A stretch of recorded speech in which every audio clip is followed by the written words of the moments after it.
بسم اللہ الرحمن الرحیم الحمدللہ نحمده ونصلی علی رسولہ الکریم اما بعد رب اشرح لی صدری ویسر لی امری واحلل عقدۃ من لسانی یفقهوا قولی۔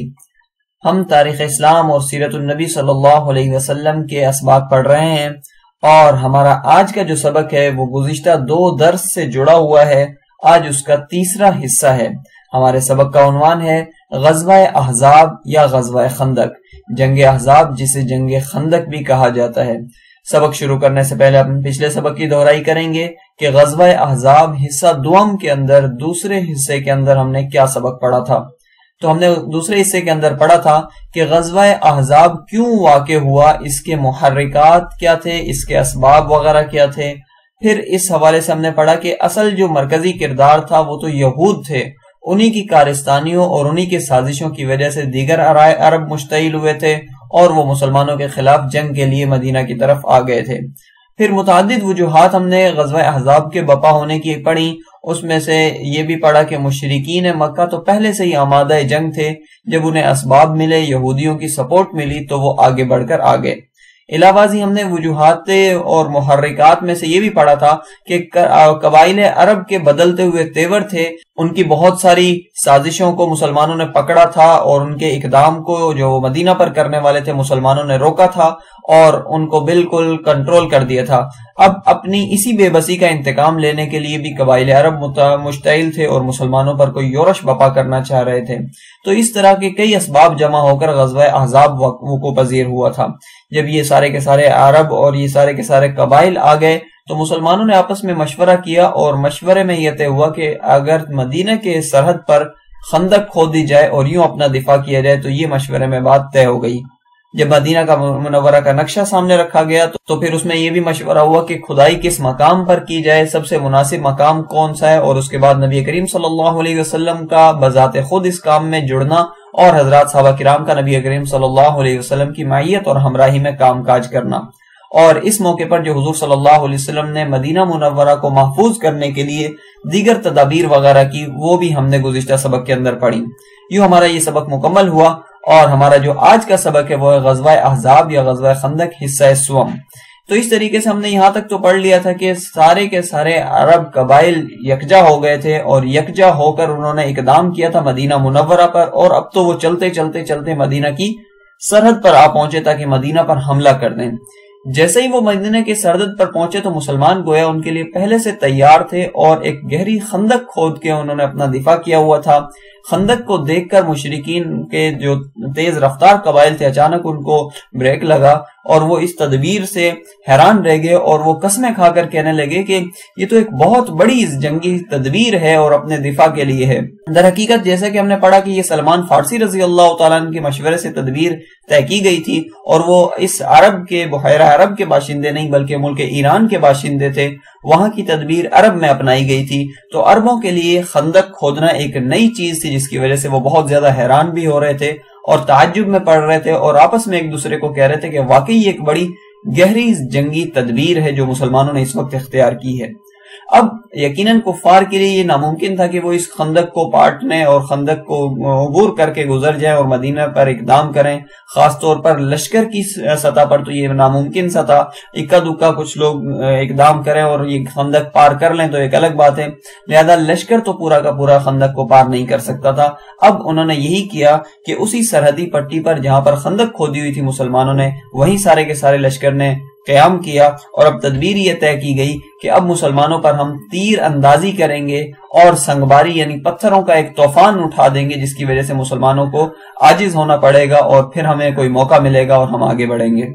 اس طریقے سے کفار نے واپس جانے کے بجائے یہیں سرحد پر قیام کیا اور گویا مدینہ کا محاصرہ کر لیا کہ مدینہ میں سے کوئی باہر نہیں جا سکتا تھا، باہر سے کوئی مدینہ کی طرف آ نہیں سکتا تھا۔ مسلمانوں کی تجارت ساری کی ساری رکی ہوئی تھی اور مسلمان گویا بالکل ایک محصور ہو گئے تھے۔ دوسری طرف سامنے صفاق اور خونخوار قسم کے دشمن تھے جو مسلمانوں پر غیظ و غضب کی تصویر بنے ہوئے تھے، پتھر بھی برسا رہے تھے، تیر بھی برسا رہے تھے اور ڈرا بھی رہے تھے۔ اس طور پر کوئی 1-2 دن نہیں بلکہ 3 ہفتوں سے لے کر 1 مہینے تک انہوں نے یہ محاصرہ جاری رکھا، اور جیسا کہ روایات میں الگ الگ ان کے دن آتے ہیں جو 3 ہفتوں سے شروع ہو کر 1 مہینے تک کے بیانات آتے ہیں کہ اتنے عرصے تک کفار مدینہ کی سرحد پر پڑے رہے، اور مسلمانوں نے بھی ایسا نہیں کہ کوئی اس میں سستی دکھائی ہوئی ہو، بلکہ مسلمان نے بھرپور طریقے سے دفاع کیا، اور جیسا کہ وہ تیر برسا رہے تھے تو یہ بھی مسلمان اپنا اسی طریقے سے دفاع کر رہے تھے، ان کا ہر لحاظ سے کنٹرول کیا ہوا تھا، کوئی شخص ان کا آگے نہیں بڑھ سکتا تھا، کوئی اقدام نہیں کر سکتا تھا۔ جناب رسالت مآب صلی اللہ علیہ وسلم نے اس خندق کی نگرانی کے لیے بھی پھر متعین کر دیا تھا لوگوں کو کہ یہاں سے یہاں تک فلاں قبیلہ اور فلاں قبیلے کے فلاں لوگ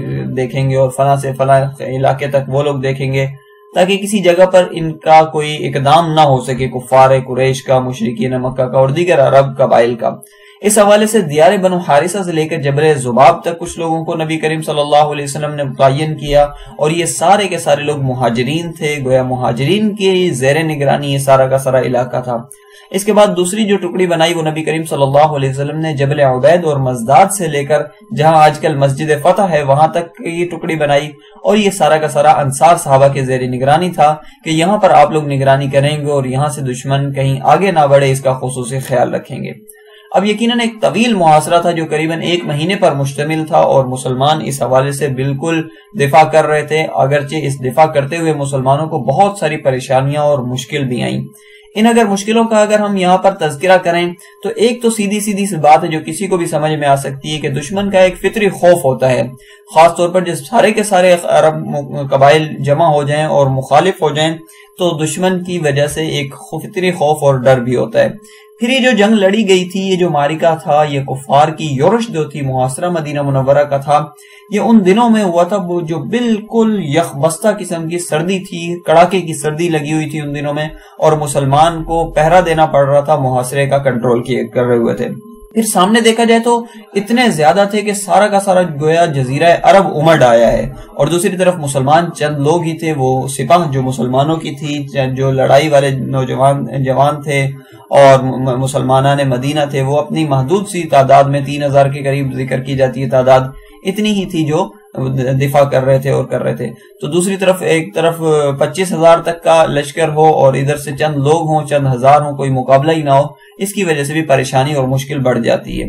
علاوہ ازیں مسلمانوں کو جو مشکلات پیش آ رہی تھی وہ یہ کہ مدینہ میں غذائی اجناس کی قلت پیدا ہو گئی تھی۔ میں نے عرض کی کہ مسلمان باہر جا نہیں سکتے تھے، باہر سے کوئی اور مدینہ آ نہیں سکتا تھا، کیونکہ جو دروازے تھے یا جو سرحد تھی وہ انہوں نے بند کی ہوئی تھی، لہذا داخلی طور پر غذائی اجناس کی کچھ مشکلات ہوئی، قلت پیدا ہوئی، اور حالات تو یہاں تک پہنچ گئے کہ مسلمانوں کو فاقہ کشی تک کی نوبت کرنی پڑی۔ اب ایک طرف جنگ بھی کرنی پڑی ہے اور دوسری طرف کھانے کو بھی کچھ نہیں مل رہا، تو اس نے مشکلات میں اضافہ در اضافہ کر دیا تھا۔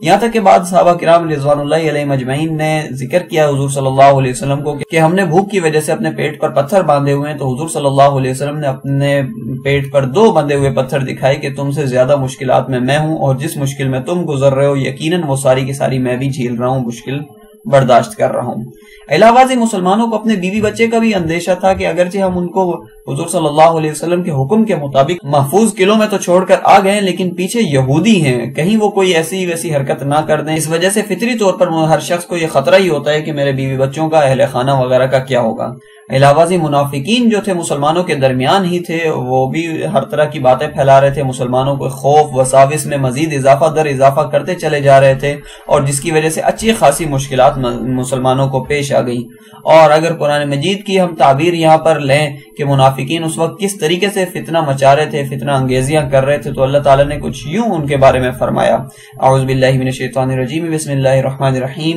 وَإِذْ يَقُولُ الْمُنَافِقُونَ وَالَّذِينَ فِي قُلُوبِهِم مَّرَضٌ مَّا وَعَدَنَا اللَّهُ وَرَسُولُهُ إِلَّا غُرُورًا۔